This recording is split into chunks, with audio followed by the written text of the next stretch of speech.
is an end of an era, lads. The 4-3-2-1, the best formation in FC24, bar none. If you used it, which let's be honest, you have, it is head and shoulders above every single formation in this game. And these custom tactics that I'm going to show you right now are the best 4-3-2-1 custom tactics that I've used.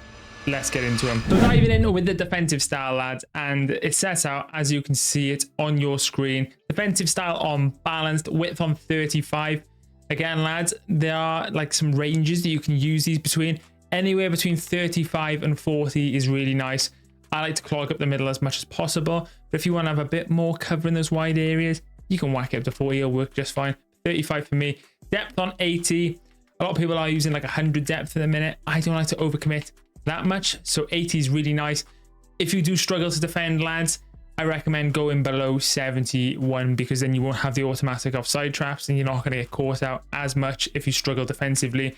But if you feel really confident defending, or if you just want to put lots of pressure on, 80 is amazing, lads. Balance direct passing, thank God it's going next year because I am bored of it. I'm sure you're bored of it as well.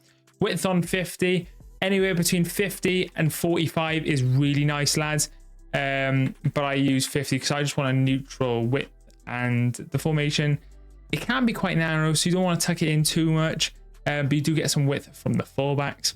Players in the box on 6 just helps you commit a few more extra bodies forward. Corners 3, you know, dunking on people off corners this year, pretty much like penalties. You want all the best players in the box for that. And free kicks 2, you know, we just tend to have a pop. Did you know 84% of people watching this video right now are not subscribed to the channel? So if you are enjoying, remember to leave a like and sub to the channel if you are new. So starting at the back, lads, Ter Stegen is just on balanced. We leave him simply on balance. Don't put come across to sweep the keeper on because they do some weird things sometimes when you put that instruction on. So leave it on balance unless you have that control. You can move him with the analog stick. You can bring him out with Y. You will retain that full control when you leave him on balanced. Centre backs, touch them. I will find you unless you're dunking on your opposition off corners. Don't touch them, lads. They are perfect the way they are. Again, lads, both my centre backs have aerial plus, and with this new Haaland running about, you probably need it. And then my left back is a centre back because back post crosses, again, lads, super strong. So I have a full back, a centre back that play full back, like a Rauho, who's quite good on the ball. You know, he's not like a fullback where he's nimble, but he's agile enough to move. But he's got long ball plus, which is as your fullback that stays back, lads. Having long ball plus is an absolute game changer. I recommend you whack it on. Cancelo, I know he's a bit outdated, but he has the long ball plus, and there's probably a couple of other fullbacks that have that long ball plus. And using them as your stay back fullback is insane because you're able to find your attacking fullback, your midfielders, your forwards, all the way from this deep position, which is really nice. And then our attacking fullback is join the attack and overlap, and that's Rolfo. And you know, this card is absolutely mental. You just want a really, really good on the ball fullback, lad. There are so many options if you're lucky enough. I've actually got Kashawi 99 on the bench, which is a great super sub for Rolfo when she gets tired. But you just want someone that is essentially epic going forward, epic going back. Now moving on to the central midfielders, we have these two guys that are stay back while attacking, so they're more defensively minded. Stay on edge of the box for crosses, so we force them to stay on the edge because you've got 6 on players in the box on the tactics. You want to be clever with the way you set it out so the right players get into the box. And by putting this instruction style on the edge of the box, they will just stay on the edge, which is nice because you need them there to create the passing options for everyone else. Because you're going to fill the box with bodies, you do need these two guys to control the game. And then my centre mid, lads, I have him more defensively minded. This Yaya Toure is absolutely insane. He is my favourite DM in the game because he is good at everything, but he is like an out-and-out DM in the sense that he's really strong. He pushes people off the ball, and he's got real aura in that midfield. Then Gavi's a bit more techie, you know, he's better at the passing game. He can go get forward. I wouldn't trust him too much in the box, but my left centre mid, I also, when I don't use his Barcelona past and present team, I use like that Jude Bellingham, someone like that in this position, someone that is good going forward as well, lads. And then our left centre mid, because these two guys cover centre, so they're going to cover the centre of the pitch when we don't have the ball. We have Pedri, who is on cover wing, and then when we're attacking, he's getting to the box for crosses, so he's going to join the attack, and we're going to be attacking with these 4 forwards that are all going to be getting into the box, trying to score us those all-important goals, because goals win games.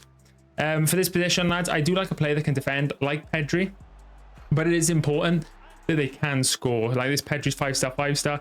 He's relatively competent in this position, but there are probably better players like Saka or the Xavi Simons, or any of these attackers that have half decent defending as well.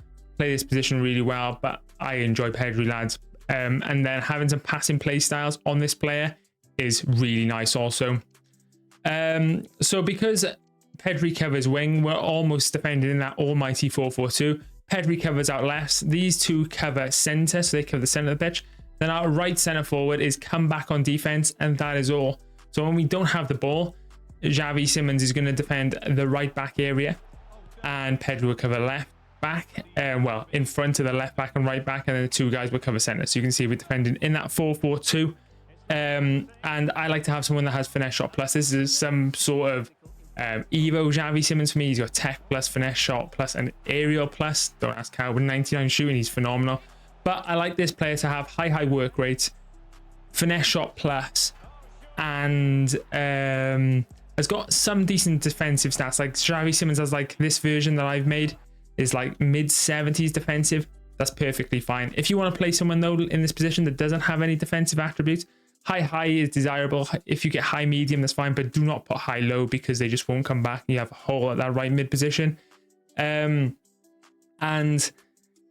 if they don't have the defensive stats, having physical stats, because you can just, if you like Haaland, if you put him shoulder to shoulder with most players, he's just going to push him off the ball. So if they've got a bit of strength instead of the defensive stats, that can work.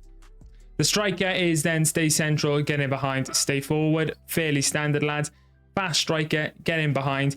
If you're using an aerial threat, I recommend you put target player on, because you back up into the player, back up into the defensive line, and then bring other players into the game. But if you're using some fast, like me, like Eto'o or like Mbappe or any of those cards, then just have him on getting behind. And then our left center forward is just stay central, stay forward. And this guy's going to play like a second striker, although I like this guy to have more passing capabilities than my actual striker. So Cruyff, unbelievable card, but much better in the build-up than Eto'o, even though Eto'o is still really good. Cruyff is better for that. So I recommend you have someone a bit more technical. Some passing play styles are nice. I love tiki-taka, I love ping pass, I love long ball pass, lads. But that is the 4-3-2-1, the best formation in FC 24. The last time we'll do it as well, so leave in the comments if you use it, and I'll catch you in another one. Cheers.